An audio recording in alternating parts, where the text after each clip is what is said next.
Assalamu alaikum. Welcome to the 7th lecture of mathematical competition.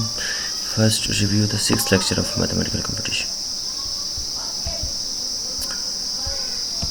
6th lecture में हमने discuss किया था polynomial test कि हम किसी भी एक्सप्रेशन को किस तरह ये चेक कर पाएंगे कि वो पोलिनोमियल्स में फॉल कर रहा है या नहीं। कोएफिशिएंट के किसी भी वेरिएबल के साथ कौन सा कोएफिशिएंट यूज़ हो रहा है और उसकी डिग्री। तो आज के लेक्चर में हम डिस्कस करने जा रहे हैं वेरिएबल कि हम जो भी एक्सप्रेशन लिख रहे हैं उसमें कौन कौन से वेरिएबल यूज़ कर रहे हैं। रूट्स कि किसी भी एक्सप्रेशन के क्यूबिक क्वाड्रेटिक में हम किस तरह रूट उसके फाइंड आउट कर पाएंगे। क्वेश्चन का अगर हम एक पोलिनोमियल्स को दूसरे पोलिनोमियल से डिवाइड करें तो उसके रूट्स को किस तरह फाइंड आउट कर पाएंगे। एक इक्वेशन को दूसरे एक पोलिनोमियल्स को दूसरे पोलिनोमियल से डिवाइड करेंगे तो हम रूट्स बेसिकली डिवाइजर उसके हम क्वेश्चन को किस तरह फाइंड करेंगे और रिमाइंडर के उसमें से जो रिमाइंडर बच जाएगा उसको किस तरह फाइंड करेंगे और फाइनली जीसीडी को हम किस तरह फाइंड करेंगे। Let's start with lecture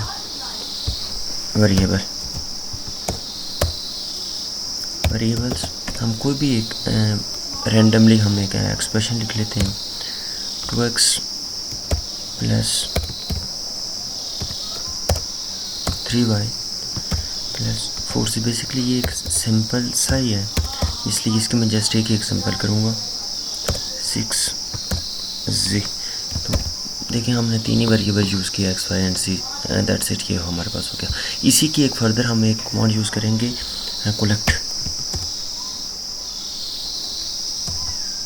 collect. इसमें क्या होगा कि ये सेम वेरिएबल की टर्म को एक पास ले आएगा, उनको सिंप्लीफाई करेगा। फॉर एग्जांपल मैं लिख रहा हूँ a, एक जनरल टर्म कर लेता हूँ ax plus by plus cx। तो हमने x के वेरिएबल को एक दूसरे के x के कोएफिशिएंट को कंबाइन करना है। तो ये बेसिकली ये देखें x कॉमन आ गया, a और c को उसने एक साथ कर लिया और b रह गया। मतलब ये भी x की टर्म थी, ये भी x की टर्म थी, ये दो x की टर्म थी और इन दोनों को पास कर लिया उसने। x कॉमन आ गया और a और c एक साथ लिख लिए गए एडिशन की फॉर्म में। तो ये हम एक एक्स्ट्रा फॉर्म इसमें यूज़ कर सकते हैं कोलेक्ट। नेक्स्ट हमने यूज़ करना था रूट्स। इसका भी हम एक जनरल एक देखेंगे कि जो हमारे पास जनरल क्वाड्रेटिक इक्वेशन होती है उसका क्या होता है ax स्क्वायर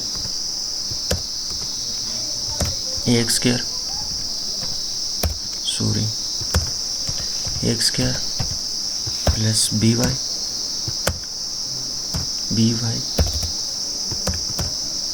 प्लस c। इसके रूट्स क्या होंगे in form of x, because हम x वेरिएबल यूज़ कर रहे हैं तो इसके x की फॉर्म में roots ax square plus by नहीं होगा, bxc होगा। इसके रूट्स क्या होंगे।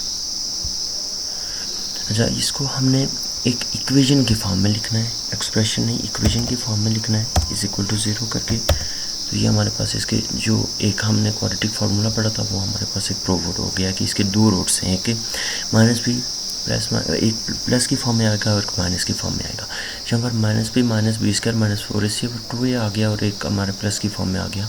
इसी को आप कंबाइन करके लिख सकते हैं x is equal to minus B plus minus B square minus 4ac/2a। तो इस तरह हम किसी भी चीज़ के रूट्स को हम इजीली फाइंड आउट कर सकते हैं। नेक्स्ट हमने देखना है कि हम इसके पोलिनोमियल कोएफिशिएंट और डिवाइजर हम किस तरह फाइंड कर सकते हैं। पोलिनोमियल कोएफिशिएंट पे आते हैं हम। कोएफिशिएंट पे इसलिए लिख लिया जाता है, क्या होता है कि एक पोलिनोमियल्स का अगर हम 4 है, 4 को हम 2 से डिवाइड कर रहे हैं तो हमारे पास आंसर 2 आएगा, रिमाइंडर 0 आएगा। तो ये जो 2 ऊपर आया ये क्वेश्चन बोलते हैं हम इसको। तो यहाँ पर हमने जस्ट लिखना है कि हम किसको किस से डिवाइड कर रहे हैं। फॉर एग्जांपल मैं लिख रहा हूँ पोलिनोमियल्स के फॉर्म में, मैं लिख रहा हूँ x स्क्वायर माइनस 1। ये मैं लिख रहा हूँ। यहाँ पर आपने एक एक्सप्रेशन लिखनी है, ठीक। फिर आपने एक उसका डिवाइज़र लिखना है जो आप जिससे आप उसको डिवाइड कर रहे हैं। तो मैं इसको लिख रहा हूँ x प्लस 1 देन x में मुझे इसका कोशेंट चाहिए, तो ये हमारे पास x माइनस वन आ जाएगा, बिकॉज इसके दो रूट्स इसको फैक्टराइज करें तो x minus one x plus one आ जाएगा, x प्लस वन इससे कैंसिल हो जाएगा और हमारे पास बचेगा x minus one.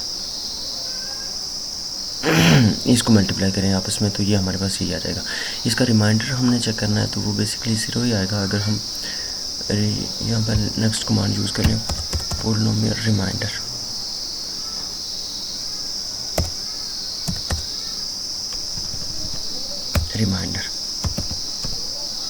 X square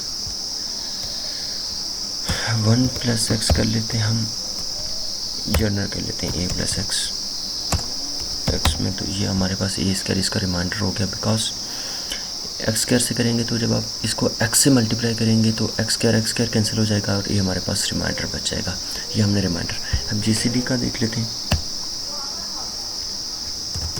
polynomial GCD, इसमें हमारे पास कोई से लिख लेते हैं हम, फॉर एग्जांपल हम लिख लेते हैं एक्स स्क्वायर माइनस वन, एक हम ये लिख लेते हैं और एक हम लिख लेते हैं एक्स प्लस वन। इसका हमें जीसीडी चाहिए वन प्लस एक्स, बिकॉज जब आप इसको फैक्टराइज करेंगे तो इसके दो फंक्शन बनेंगे, x प्लस वन और x माइनस वन। तो कॉमन कौन सा हुआ, x plus one. GCD basically बोलते हैं ग्रेटर कॉमन डिवाइज़र, मतलब कि जो दोनों को डिवाइड भी कर रहा हो, जो दोनों पोलिनोमियल्स को डिवाइड भी कर रहा हो और उन दोनों में ग्रेटर भी हो। ठीक, इसके अगर हम नंबर थ्योरम में इसकी डेफिनेशन करें तो मीन के इसके बाकी जो तमाम तर डिवाइज़र हैं वो तमाम डिवाइज़र इस ग्रेटर कॉमन डिवाइज़र को भी डिवाइड कर रहे हो। ठीक है, बट ये किसी और को डिवाइड ना करो। ये जो ग्रेटर कॉमन डिवाइज़र है इसके नीचे जो भी डिवाइज़र पड़े हुए हैं ना, तो ये उनको ना डिवाइड करें बल्कि वो इसको डिवाइड करें, तभी ये ग्रेटर बनेगा। क्योंकि कोई भी ग्रेटर नंबर अपने से छोटे नंबर को डिवाइड नहीं करता।